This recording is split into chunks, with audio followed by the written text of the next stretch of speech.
ಸ್ನೇಹಿತರೆ, 2024 ಜುಲೈ 24ರಲ್ಲಿ ಅಮೆರಿಕಾದ ಟೆಕ್ಸಾಸ್ ಸ್ಟೇಟ್ನಲ್ಲಿದ್ದ ಒಬ್ಬ ವ್ಯಕ್ತಿ ಪೊಲೀಸರಿಗೆ ಕಾಲ್ ಮಾಡಿ ಅವರಿಗೆ ಹೀಗೆ ಹೇಳ್ತಾನೆ. ಇಲ್ಲಿರೋ ಒಂದು ಚಿಕ್ಕ ನದಿಯಲ್ಲಿ ಹಲವಾರು ಮೊಸಳೆಗಳಿವೆ. ಅವೆಲ್ಲ ಯಾವುದೋ ಮಾಂಸವನ್ನ ಕಿತ್ತು ತಿನ್ನುತ್ತಿವೆ.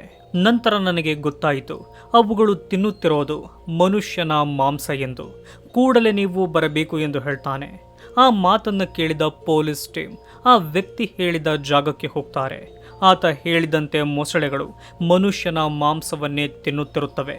ಆಗ ಅವರು ಕೆಲ ತುಂಡಾದ ಮಾಂಸವನ್ನ ನದಿಯಿಂದ ಎಳೆದುಕೊಂಡು ಚೆಕ್ ಮಾಡ್ತಾರೆ. ಆ ಮಾಂಸವನ್ನ ಯಾರು ಮಿಷಿನ್ನಿಂದ ಕಟ್ ಮಾಡಿರೋದು ಅವರಿಗೆ ಕಾಣುತ್ತೆ. ಆಗ ಪೊಲೀಸರಿಗೆ ಗೊತ್ತಾಗುತ್ತೆ ಯಾರೋ ಬೇಕಂತಲೇ ಈ ಕೊಲೆಯನ್ನ ಮಾಡಿ ದೇಹವನ್ನ ಕತ್ತರಿಸಿ ಈ ಮೊಸಳೆಗಳಿಗೆ ಹಾಕಿದ್ದಾರೆ ಎಂದು. ಹೀಗೆ ಅಲ್ಲಿದ್ದ ಮಾಂಸದ ತುಂಡುಗಳನ್ನೆಲ್ಲ ಉಪಾಯ ಮಾಡಿ ತಮ್ಮ ಕಡೆಗೆ ಎಳೆದುಕೊಳ್ತಾರೆ. ಈಗ ಪೊಲೀಸರಿಗಿರೋ ಪ್ರಶ್ನೆ, ಈ ದೇಹದ ತುಂಡುಗಳು ಯಾರದು ಎಂದು. ಅದರ ಬಗ್ಗೆ ಯೋಚನೆ ಮಾಡೋ ಸಮಯದಲ್ಲಿ ಅವರಿಗೆ ಆ ದೇಹದ ಪೂರ್ತಿ ತಲೆ ಸಿಗುತ್ತೆ. ಆದರೆ ಅದು ಸ್ವಲ್ಪ ಮಟ್ಟಿಗೆ ಕೊಳೆತೋಗಿರುತ್ತೆ. ಆಗ ಅವರು ಅದರ ಸಹಾಯ ಇಟ್ಟುಕೊಂಡು ಸ್ಕೆಚ್ ಮಾಡಿಸ್ತಾರೆ. ಆ ಸ್ಕೆಚನ್ನು ಎಲ್ಲ ಸ್ಟೇಷನ್ಗಳಿಗೂ ಕಳಿಸ್ತಾರೆ. ಹೀಗೆ ಕಳಿಸಿದ ಕೆಲ ದಿನದಲ್ಲೇ ನಾರ್ತ್ ಕ್ಯಾರೋಲೈನಾ ಸ್ಟೇಟ್ನಿಂದ ಒಂದು ಇನ್ಫಾರ್ಮೇಶನ್ ಸಿಗುತ್ತೆ. ಅದೇನೆಂದರೆ, ನೀವು ಸ್ಕೆಚ್ ಕಳಿಸಿದ ರೀತಿಯಲ್ಲೇ ಇರೋ ಒಬ್ಬಳು ಮಹಿಳೆ ಮಿಸ್ ಆಗಿದ್ದಾಳೆ. ಆಕೆಯ ಹೆಸರು ಲೌರಾ ಅಕರ್ಸನ್ ಎಂದು. ಈ ಮಾಹಿತಿ ಅವರಿಗೆ ಸಿಕ್ಕ ಕೂಡಲೇ ಟೆಕ್ಸಾಸ್ನಿಂದ ನಾರ್ತ್ ಕ್ಯಾರೋಲೈನಾಗೆ ಹೋಗ್ತಾರೆ. ಅಲ್ಲಿನ ಪೊಲೀಸರಿಂದ ಇನ್ನೂ ಕೆಲ ಇನ್ಫಾರ್ಮೇಶನ್ಗಳು ಟೆಕ್ಸಾಸ್ ಪೊಲೀಸರಿಗೆ ಗೊತ್ತಾಗುತ್ತೆ. ಅದೇನೆಂದರೆ, 10 ದಿನದ ಹಿಂದೆ ಈ ಅಕರ್ಸನ್ ಮಿಸ್ ಆಗಿದ್ದಾಳೆ. 2011 ಜುಲೈ 13ರಂದು ಮಿಸ್ ಆಗಿರೋ ಅಕರ್ಸನ್ ಜುಲೈ 24ರಲ್ಲಿ ಮೊಸಳೆಗಳ ಮಧ್ಯ ಶವವಾಗಿ ಸಿಕ್ಕಿದ್ದಾಳೆ. ಇವಳಿಗೆ ನಿಜವಾಗಿಯೂ ಏನಾಗಿದೆ ಎಂದು ತಿಳಿದುಕೊಳ್ಳೋದು ಪೊಲೀಸರಿಗೆ ತುಂಬಾ ಮುಖ್ಯವಾಗಿರುತ್ತೆ. ಇವಳ ಮಿಸ್ಸಿಂಗ್ ಕಂಪ್ಲೇಂಟ್ ಕೊಟ್ಟಿರೋದು ಈಕೆಯ ಫ್ರೆಂಡ್ ಆದ ಹೀಡಿ ಎಂಬಾಕೆ ಎಂದು ಹೇಳ್ತಾರೆ. ಆಗ ಅವರು ಹೀಡಿಯನ್ನ ಸ್ಟೇಷನ್ಗೆ ಕರೆಸಿ ವಿಚಾರಿಸ್ತಾರೆ. ಅವಳಿಂದ 27 ವರ್ಷದ ಅಕರ್ಸನ್ ಬಗ್ಗೆ ಪೂರ್ತಿಯಾಗಿ ತಿಳಿದುಕೊಳ್ತಾರೆ. ಸ್ನೇಹಿತರೆ, ಅಕರ್ಸನ್ ಗ್ರಾಫಿಕ್ ಡಿಸೈನರ್ ಆಗಿ ಒಂದು ಕಂಪನಿಯಲ್ಲಿ ವರ್ಕ್ ಮಾಡುತ್ತಿರುತ್ತಾಳೆ. ಹೀಗಿರುವಾಗ ಒಂದು ದಿನ ಅಕರ್ಸನ್ಗೆ ಸಿಂಗರ್ ಹಾಗೂ ಮ್ಯೂಸಿಷಿಯನ್ ಆಗಿರೋ ಗ್ರ್ಯಾಂಟ್ ಎಂಬ ವ್ಯಕ್ತಿ ಪರಿಚಯವಾಗ್ತಾನೆ. ಯಾರಿಗೂ ತಿಳಿಯದಂತೆ, ಹಾಗೆಯೇ ಯಾರಿಗೂ ಹೇಳದೆ ಗ್ರ್ಯಾಂಟ್ನನ್ನು ಸೀಕ್ರೆಟ್ ಆಗಿ ಮದುವೆಯಾಗ್ತಾಳೆ. ನಂತರ ಅಕರ್ಸನ್ನೇ ಈ ವಿಷಯವನ್ನ ತನ್ನ ಫ್ರೆಂಡ್ ಹೀಡಿಗೆ ಹೇಳಿರ್ತಾಳೆ. ಸ್ನೇಹಿತರೆ, ಈ ಗ್ರ್ಯಾಂಟ್ ಆಲ್ಕೋಹಾಲ್ ಹಾಗೂ ಡ್ರಗ್ಗೆ ಅಡಿಕ್ಷನ್ ಆಗಿದ್ದ ವ್ಯಕ್ತಿ. ಮೊದಲು ಅಕರ್ಸನ್ ಜೊತೆ ಪ್ರೀತಿಯಿಂದ ಇದ್ದ ಈತ ನಂತರ ಅವಳನ್ನ ಕಂಟ್ರೋಲ್ ಮಾಡೋದಕ್ಕೆ ಮುಂದಾಗ್ತಾನೆ. ಹಾಗೆಯೇ ಅತಿಯಾಗಿ ಅನುಮಾನ ಪಡುತ್ತಿರುತ್ತಾನೆ. ಯಾವ ಫ್ರೆಂಡ್ಸ್ ಜೊತೆ ಮಾತಾಡದ ಹಾಗೆ ತಡಿತಿರ್ತಾನೆ. ಇಷ್ಟೆಲ್ಲ ಆದರೂ ಅಕರ್ಸನ್ ಮಾತ್ರ ಅವನ ಜೊತೆಯೇ ಇರ್ತಾಳೆ. ಹೀಗೆ ಇವರಿಗೆ 2 ಮಕ್ಕಳಾಗ್ತಾರೆ. ಮಕ್ಕಳಾದ ಕೆಲ ವರ್ಷದಲ್ಲೇ ಗ್ರ್ಯಾಂಟ್ ಇನ್ನೂ ಅಗ್ರೆಸಿವ್ ಆಗ್ತಾನೆ. ಪ್ರತಿದಿನ ಅಕರ್ಸನ್ ಜೊತೆ ಜಗಳವಾಡ್ತಾನೆ. ಸ್ನೇಹಿತರೆ, ಈ ಗ್ರ್ಯಾಂಟ್ ಜಗಳ ಮಾಡಲು ಕಾರಣ ಇದೆ. ಆ ಕಾರಣವೇ ಅಮ್ಯಾಂಡಾ ಎಂಬ ಮಹಿಳೆ. ಈ ಅಮ್ಯಾಂಡಾಳನ್ನು ಗ್ರ್ಯಾಂಟ್ ಇಷ್ಟಪಡ್ತಿರ್ತಾನೆ. ಅಕರ್ಸನ್ಗಿಂತ ಹೆಚ್ಚು ಸಮಯ ಗ್ರ್ಯಾಂಟ್ ಇವಳ ಜೊತೆಯೇ ಇರ್ತಾನೆ. ಇವನಿಗೆ 2 ಮಕ್ಕಳಿರೋದು ಅಮ್ಯಾಂಡಾಗೆ ಗೊತ್ತಿದ್ದರೂ ಅವನ ಜೊತೆ ಮದುವೆಯಾಗ್ತಾಳೆ. ಈ ಮದುವೆಯ ವಿಷಯ ಫೇಸ್ಬುಕ್ನ ಒಂದು ಪೋಸ್ಟ್ನ ಮೂಲಕ ಅಕರ್ಸನ್ಗೆ ಗೊತ್ತಾಗುತ್ತೆ. ಇದೇ ವಿಷಯವಾಗಿ ಗ್ರ್ಯಾಂಟ್ ಹಾಗೂ ಅಕರ್ಸನ್ ನಡುವೆ ದೊಡ್ಡ ಜಗಳವಾಗುತ್ತೆ. ನಾನು ಇರುವಾಗಲೇ 2ನೇ ಮದುವೆ ಹೇಗಾದೆ ಎಂದು ಅಕರ್ಸನ್ ಕೇಳ್ತಾಳೆ. ಆಗ ಗ್ರ್ಯಾಂಟ್ ಹೇಳೋದು, ನಾನು ನಿನ್ನನ್ನು ಮದುವೆಯೇ ಆಗಿಲ್ಲ, ಮ್ಯಾರೇಜ್ ಸರ್ಟಿಫಿಕೇಟ್ಗೂ ನಾನು ಸೈನ್ ಕೂಡ ಮಾಡಿಲ್ಲ ಎಂಬ ಮಾತನ್ನ ಅವಳಿಗೆ ಹೇಳ್ತಾನೆ. ಗ್ರ್ಯಾಂಟ್ನನ್ನು ನಂಬಿಕೊಂಡು ಬಂದು 2 ಮಕ್ಕಳ ತಾಯಿಯಾಗಿದ್ದ ಅಕರ್ಸನ್ಗೆ ಈ ಮಾತಿನಿಂದ ದೊಡ್ಡ ಶಾಕ್ ಆಗುತ್ತೆ. ಹಾಗೆಯೇ ಅವನಿಗೆ ಡಿವೋರ್ಸ್ ಕೊಟ್ಟು ಮಕ್ಕಳನ್ನು ತನ್ನ ಕಸ್ಟಡಿಗೆ ತೆಗೆದುಕೊಳ್ಳಲು ಅಕರ್ಸನ್ ಪ್ರಯತ್ನ ಪಡ್ತಾಳೆ. ಮಕ್ಕಳಿಗಾಗಿ ಕೋರ್ಟ್ನಲ್ಲಿ ಅಲೆದಾಡ್ತಾಳೆ. ಹಾಗೆಯೇ ಗ್ರ್ಯಾಂಟ್ನ ವಿರುದ್ಧವಾಗಿ ಕೇಸ್ ಫೈಲ್ ಮಾಡ್ತಾಳೆ. ಗ್ರ್ಯಾಂಟ್ ಒಬ್ಬ ಮೆಂಟಲಿ ಸ್ಟೇಬಲ್ ಆಗಿರದ ವ್ಯಕ್ತಿ. ಆತ ಡ್ರಗ್ಸ್ ತಗೋತಾನೆ, ನನಗೆ ಹೊಡೆದು ಟಾರ್ಚರ್ ಮಾಡ್ತಾನೆ, ಸರಿಯಾದ ಕೆಲಸ ಕೂಡ ಅವನಿಗಿಲ್ಲ. ಹಾಗಾಗಿ ನನ್ನ 2 ಮಕ್ಕಳು ನನಗೇನೆ ಸೇರಬೇಕೆಂದು ಕೇಸ್ ಫೈಲ್ ಮಾಡ್ತಾಳೆ. ಇದನ್ನೆಲ್ಲ ನೋಡಿದ ಕೋರ್ಟ್ ಹೀಗೆ ಹೇಳುತ್ತೆ, ಮಕ್ಕಳು 3 ದಿನ ಗ್ರ್ಯಾಂಟ್ನ ಮನೆಯಲ್ಲಿರಲಿ, ಮತ್ತೆ 3 ದಿನ ಅಕರ್ಸನ್ನ ಮನೆಯಲ್ಲಿರಲಿ. ಹೀಗೆ 1 ತಿಂಗಳು ನಡೆದ ನಂತರ ಮಕ್ಕಳ ಅಭಿಪ್ರಾಯವನ್ನ ಕೇಳೋಣ. ಆಮೇಲೆ ತೀರ್ಪು ಕೊಡಲಾಗುತ್ತೆ ಎಂದು ಹೇಳುತ್ತೆ. ಹೀಗೇಳಿದ ಕೆಲ ವಾರದಲ್ಲೇ ಅಕರ್ಸನ್ ಮಿಸ್ ಆಗ್ತಾಳೆ. ಅಕರ್ಸನ್ನ ಕಾರು ಗ್ರಾಂಟ್ ಇದ್ದ ಅಪಾರ್ಟ್ಮೆಂಟ್ ಮುಂದೆಯೇ ಪತ್ತೆಯಾಗುತ್ತೆ. ಇಷ್ಟು ವಿಷಯ ಟೆಕ್ಸಾಸ್ನ ಪೊಲೀಸರಿಗೆ ಅಕರ್ಸನ್ನ ಫ್ರೆಂಡ್ ಆದ ಹೀಡಿಯಿಂದ ತಿಳಿಯುತ್ತೆ. ಆಗ ಪೊಲೀಸರು ಕಾರ್ ಪತ್ತೆಯಾಗಿದ್ದ ಅಪಾರ್ಟ್ಮೆಂಟ್ನಲ್ಲಿದ್ದ ಗ್ರಾಂಟ್ನ ಮನೆಗೋಗ್ತಾರೆ. ಹೋಗಿ ನೋಡಿದರೆ ಮನೆಯಲ್ಲಿ ಯಾರು ಕೂಡ ಇರೋದಿಲ್ಲ. ಮನೆಯ ಬಾಗಿಲನ್ನು ಹೊಡೆದು ಒಳಗೋದರೆ ಪೊಲೀಸರಿಗೆ ಬ್ಲೀಚ್ನ ಸ್ಮೆಲ್ ಬರುತ್ತೆ. ಆ ಮನೆಯಲ್ಲೂ ಅಕರ್ಸನ್ ಪತ್ತೆಯಾಗಿರೋದಿಲ್ಲ. ಆಗ ಅವರಿಗೆ ಆ ಮನೆಯಲ್ಲಿ ಒಂದು ನೋಟ್ ಸಿಗುತ್ತೆ.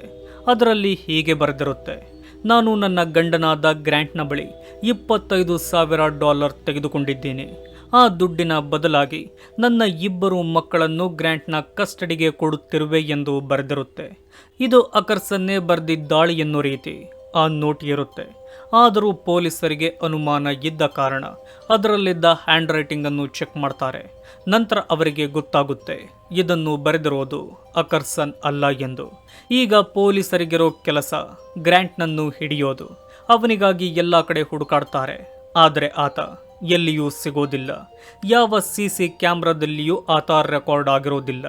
ಆದರೆ ಒಂದು ವಾಲ್ಮಾರ್ಟ್ನಲ್ಲಿ ಆತ ಐಟಮ್ಗಳನ್ನು ಪರ್ಚೇಸ್ ಮಾಡುತ್ತಿರೋ ಫುಟೇಜ್ ಪೊಲೀಸರಿಗೆ ಸಿಗುತ್ತೆ. ಅದರಲ್ಲಿ ಬ್ಲೀಚನ್ನು, ಪ್ಲಾಸ್ಟಿಕ್ ಬ್ಯಾಗ್ಗಳನ್ನು ಹಾಗೂ ಐಸ್ ಬಾಕ್ಸ್ಗಳನ್ನು ಪರ್ಚೇಸ್ ಮಾಡುತ್ತಿರೋದು ಅವರಿಗೆ ಕಾಣುತ್ತೆ. ಮತ್ತೊಂದು ಫುಟೇಜ್ನಲ್ಲಿ ಆಸಿಡ್ ಕ್ಯಾನ್ಗಳನ್ನು ತನ್ನ ಟ್ರಕ್ಗೆ ತುಂಬಿಸುತ್ತಿರೋ ಗ್ರಾಂಟ್ನ ಹೊಸ ಹೆಂಡತಿಯಾದ ಅಮ್ಯಾಂಡಾ ಕಾಣ್ತಾಳೆ. ಆಗ ಪೊಲೀಸರಿಗೆ ಬರೋ ಮತ್ತೊಂದು ಅನುಮಾನ ಅಕರ್ಸನ್ನ ಸಾವಿನಲ್ಲಿ ಈಕೆಯು ಭಾಗಿಯಾಗಿದ್ದಾಳೆ ಎಂದು. ಆ ಅನುಮಾನ ಸತ್ಯವಾಗಿರುತ್ತೆ. ಹಾಗಾಗಿ ಪೊಲೀಸರು ಗ್ರಾಂಟ್ ಹಾಗೂ ಅಮ್ಯಾಂಡಾ ಇಬ್ಬರನ್ನು ಹುಡುಕಲು ಶುರು ಮಾಡ್ತಾರೆ.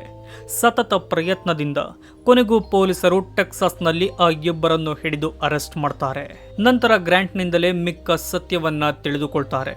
ಸ್ನೇಹಿತರೆ, ಕೋರ್ಟ್ ಹೇಳಿದಂತೆ 3 ದಿನ ಮಕ್ಕಳು ಗ್ರಾಂಟ್ನ ಮನೆಯಲ್ಲಿದ್ದರೆ ಮತ್ತೆ 3 ದಿನ ಅಕರ್ಸನ್ನ ಮನೆಯಲ್ಲಿರ್ತಾರೆ. ಗ್ರಾಂಟ್ನ ಮನೆಯಲ್ಲಿ 3 ದಿನ ಇದ್ದ ಮಕ್ಕಳನ್ನು ಕರೆದುಕೊಂಡು ಹೋಗಲು ಅಕರ್ಸನ್ ತನ್ನ ಮಾಜಿ ಗಂಡನ ಮನೆಗೋಗ್ತಾಳೆ. ಸ್ನೇಹಿತರೆ, ಈ ಗ್ರಾಂಟ್ ಸ್ವಲ್ಪ ತಲೆಕೆಟ್ಟ ವ್ಯಕ್ತಿ ಎಂದೇ ಹೇಳಬಹುದು. ಇವನಿಗೆ ತನ್ನ ಮಕ್ಕಳನ್ನು ಈ ರೀತಿ ಶೇರ್ ಮಾಡಿಕೊಳ್ಳಲು ಇಷ್ಟವಿರೋದಿಲ್ಲ. ಅವನಿಗೆ ತನ್ನ ಮಕ್ಕಳು ತನ್ನ ಜೊತೆಯೇ ಶಾಶ್ವತವಾಗಿರೋದು ತುಂಬಾ ಮುಖ್ಯವಾಗಿರುತ್ತೆ. ಅದಕ್ಕೆ ಅಡ್ಡವಾಗಿರೋದು ಲೌರಾ ಅಕರ್ಸನ್. ಹಾಗಾಗಿ ಅವಳನ್ನ ಕೊಲ್ಲೋ ಯೋಚನೆ ಮಾಡ್ತಾನೆ. ಹೀಗೆ ಮನೆಗೆ ಬಂದ ಅಕರ್ಸನ್ಗೆ ಮಕ್ಕಳು ಎಲ್ಲಿಯೂ ಕಾಣೋದಿಲ್ಲ. ಅವರನ್ನು ಗ್ರಾಂಟ್ ಅಜ್ಜಿ ತಾತನ ಮನೆಯಲ್ಲಿ ಬಿಟ್ಟಿರ್ತಾನೆ. ಈ ವಿಷಯ ತಿಳಿದು ಅಕರ್ಸನ್ ಕೋಪ ಮಾಡಿಕೊಳ್ಳುತ್ತಿದ್ದಂತೆ ಅವಳ ಕತ್ತನ್ನು ಹಿಸುಕಲು ಪ್ರಯತ್ನಪಟ್ಟು ಕೊನೆಗೆ ಅವಳನ್ನು ಸಾಯಿಸಿಯೇ ಬಿಡ್ತಾನೆ. ಆ ಸಮಯದಲ್ಲಿ ತನ್ನ ಜೊತೆ ಅಮ್ಯಾಂಡಾ ಕೂಡ ಇದ್ದಳು ಎಂಬ ಶಾಕಿಂಗ್ ವಿಷಯವನ್ನ ಪೊಲೀಸರಿಗೆ ಗ್ರಾಂಟ್ ಹೇಳ್ತಾನೆ. ನಂತರ ಅವರಿಬ್ಬರು ಸೇರಿಕೊಂಡು ಅಕರ್ಸನ್ನ ದೇಹವನ್ನ ಚೈನ್ಸಾ ಮಿಷನ್ನಿಂದ ಕತ್ತರಿಸ್ತಾರೆ. ವಾಲ್ಮಾರ್ಟ್ಗೆ ಹೋಗಿ ಕೂಲರ್ ಬಾಕ್ಸ್ಗಳನ್ನು ತೆಗೆದುಕೊಂಡು ಬಂದು ಆ ಬಾಕ್ಸ್ಗೆ ಅಕರ್ಸನ್ನ ದೇಹದ ಭಾಗಗಳನ್ನು ತುಂಬಿಸ್ತಾರೆ. ಸ್ನೇಹಿತರೆ, ಪೊಲೀಸರಿಗೆ ನದಿಯಲ್ಲಿ ಸಿಕ್ಕಿದ್ದ ಅಕರ್ಸನ್ನ ಮೂಳೆಗಳಲ್ಲಿ ಒಂದು ಟೂಲ್ನಿಂದ ಹೊಡೆದಿರೋ ರೀತಿ ಹೋಲ್ ಮಾರ್ಕ್ಗಳಿರುತ್ತೆ. ಅಂದರೆ ಗ್ರಾಂಟ್ ಅಕರ್ಸನ್ನನ್ನು ಸುಮ್ಮನೆ ಕತ್ತು ಹಿಸುಕಿ ಕೊಂದಿಲ್ಲ. ಕೊಲ್ಲೋದಕ್ಕಿಂತ ಮುಂಚೆ ಅವರು ಸ್ಕ್ರೂ ಡ್ರೈವರ್ನಿಂದ ಅವಳ ಮೇಲೆ ಅಟ್ಯಾಕ್ ಮಾಡಿರ್ತಾರೆ. ಹೀಗೆ ಆ ಭಾಗಗಳನ್ನೆಲ್ಲ ಟೆಕ್ಸಾಸ್ಗೆ ತಮ್ಮ ಟ್ರಕ್ನಲ್ಲಿ ತೆಗೆದುಕೊಂಡು ಹೋಗ್ತಾರೆ. ಹೋಗೋದಕ್ಕಿಂತ ಮುಂಚೆ ಆಸಿಡ್ ಕ್ಯಾನ್ಗಳನ್ನು ಟ್ರಕ್ಗೆ ಲೋಡ್ ಮಾಡಿಕೊಳ್ತಾರೆ.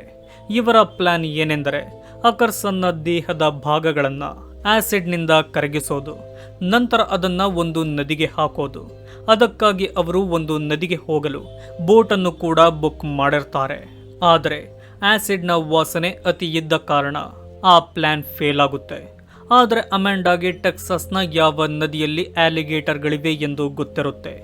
ಗ್ರಾಂಟ್ನನ್ನು ಆ ನದಿಗೆ ಕರೆದುಕೊಂಡು ಹೋಗ್ತಾಳೆ. ಆಗ ಅವರಿಬ್ಬರು ಏನು ಕೂಡ ಯೋಚನೆ ಮಾಡದೆ ಆ ಮಾಂಸಗಳನ್ನು ಆ ನದಿಗೆ ಸುರಿತಾರೆ. ಇಷ್ಟೆಲ್ಲ ವಿಷಯವನ್ನ ತಿಳಿದುಕೊಂಡ ಪೊಲೀಸರು ಸಾಕ್ಷಿಗಳನ್ನೆಲ್ಲ ಕಲೆಕ್ಟ್ ಮಾಡಿ ಅವರಿಬ್ಬರನ್ನ ಕೋರ್ಟ್ಗೆ ಒಪ್ಪಿಸ್ತಾರೆ. ಅಲ್ಲಿಯೂ ಇವರು ತಪ್ಪಿತಸ್ಥರು ಎಂದು ಸಾಬೀತಾಗುತ್ತೆ. ಆದರೆ ಅಮ್ಯಾಂಡಾ ಪರ ವಾದ ಮಾಡೋ ಲಾಯರ್ ಹೀಗೆ ಹೇಳ್ತಾನೆ: ಇದರಲ್ಲಿ ಅಮ್ಯಾಂಡಾದೇನು ತಪ್ಪಿಲ್ಲ, ಇವಳು ನಿರಪರಾಧಿ. ಈ ಕೊಲೆ ಮಾಡಿದ್ದು ಹಾಗೂ ಈ ಎಲ್ಲ ಕೆಲಸ ಮಾಡಿದ್ದು ಗ್ರಾಂಟ್. ಅವನಿಗೆ ಶಿಕ್ಷೆ ಕೊಡೋದ್ರಲ್ಲಿ ಅರ್ಥ ಇದೆ. ಆದರೆ ಅಮ್ಯಾಂಡಾಗೆ ಯಾವುದೇ ರೀತಿಯ ಶಿಕ್ಷೆ ಕೊಡಬೇಡಿ, ನೀನು ನನಗೆ ಸಹಾಯ ಮಾಡಲೇಬೇಕೆಂದು ಗ್ರ್ಯಾಂಟ್ ಅವಳ ಬಳಿ ಕೇಳಿಕೊಂಡ. ಸಹಾಯ ಮಾಡದೆ ಹೋದರೆ ನಿನ್ನನ್ನು ಕೊಲ್ಲುವೆ ಎಂದು ಹೆದರಿಸಿದ. ತನ್ನ ಪ್ರಾಣವನ್ನು ಉಳಿಸಿಕೊಳ್ಳೋದಕ್ಕಾಗಿ ಅಮ್ಯಾಂಡಾ ಈ ರೀತಿ ಅವನಿಗೆ ಸಹಾಯ ಮಾಡಿದಳು ಎಂದು ವಾದ ಮಾಡ್ತಾನೆ. ಆದರೆ ಅಮ್ಯಾಂಡಾ ನಿರಪರಾಧಿ ಎನ್ನುವುದಕ್ಕೆ ಯಾವುದೇ ಸಾಕ್ಷಿ ಇರೋದಿಲ್ಲ. ಆಕೆ ತಪ್ಪು ಮಾಡಿದ್ದಾಳೆ ಎನ್ನುವುದಕ್ಕೆ ಹಲವಾರು ಸಾಕ್ಷಿಗಳಿರುತ್ತೆ. ಹಾಗಾಗಿ ಅಮ್ಯಾಂಡಾಗೆ 20 ವರ್ಷಗಳ ಜೈಲು ಶಿಕ್ಷೆಯಾಗುತ್ತೆ. ಇನ್ನು ಗ್ರ್ಯಾಂಟ್ಗೆ ಜೀವಾವಧಿ ಶಿಕ್ಷೆಯಾಗುತ್ತೆ. ಅಕರ್ಸನ್ನ ಮಕ್ಕಳು ಅಕರ್ಸನ್ನ ತಂದೆ ತಾಯಿಗೆ ಸೇರಬೇಕೆಂದು ತೀರ್ಪಾಗುತ್ತೆ. ಹಾಗೆ ಅಮ್ಯಾಂಡಾ ಜೈಲಿನಲ್ಲಿದ್ದುಕೊಂಡೇ ಗ್ರ್ಯಾಂಟ್ಗೆ ಡಿವೋರ್ಸ್ ಕೊಡ್ತಾಳೆ. ಈ ಲೌರಾ ಅಕರ್ಸನ್ಗಾದ ಇಂತಹ ಕೆಟ್ಟ ಪರಿಸ್ಥಿತಿ ಯಾರಿಗೂ ಬರಬಾರದು ಎಂದು ಹೇಳುತ್ತಾ ಈ ವಿಡಿಯೋವನ್ನು ಎಂಡ್ ಮಾಡುತ್ತಿರುವೆ. ಇದರ ಬಗ್ಗೆ ನಿಮ್ಮ ಅಭಿಪ್ರಾಯವನ್ನು ಕಮೆಂಟ್ ಮಾಡಿ ತಿಳಿಸಿ. ಹಾಗೆ ನಮ್ಮ ಚಾನಲನ್ನು ಸಬ್ಸ್ಕ್ರೈಬ್ ಮಾಡಿಕೊಳ್ಳಿ. ವಿಡಿಯೋ ನೋಡಿದ್ದಕ್ಕೆ ಧನ್ಯವಾದಗಳು.